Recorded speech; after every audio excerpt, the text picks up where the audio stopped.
At 4:31 in the morning, when Los Angeles was supposed to be asleep, the ground decided it had something to say.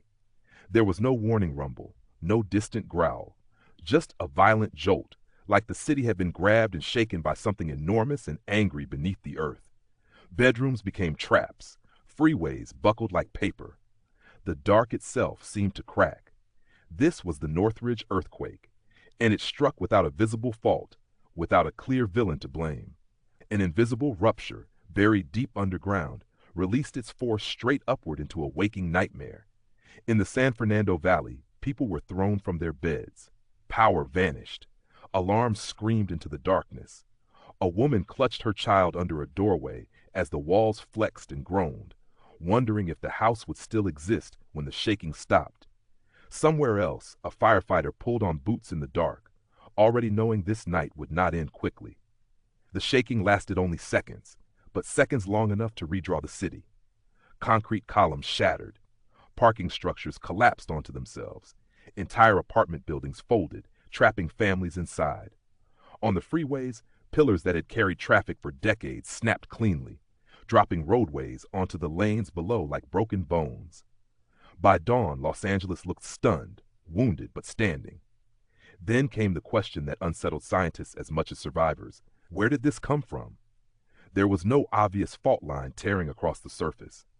The earthquake had risen from a blind thrust fault, hidden miles underground. A reminder that danger doesn't always announce itself, and safety is sometimes an assumption we make out of habit. As rescue crews dug through rubble, small moments cut through the chaos. Neighbors formed human chains.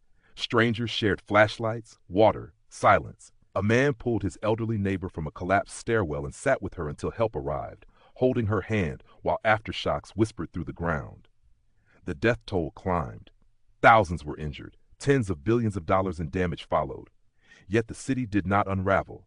Instead, it adapted. Engineers rewrote building codes.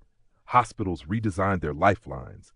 Bridges were reinforced, not because disaster was expected, but because it was now understood. The Northridge earthquake forced Los Angeles to confront a hard truth. Resilience isn't about preventing the ground from shaking. It's about deciding how you stand after it does. Today, the valley hums again with traffic and ordinary life. But beneath it all, the earth is still moving, still alive, still capable of reminding us how fragile certainty can be.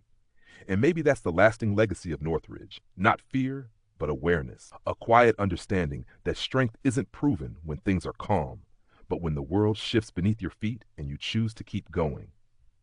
If this story moved you, take a moment to like, share, and subscribe. Leave a comment below. Your support helps this channel grow, and your voice keeps these stories alive.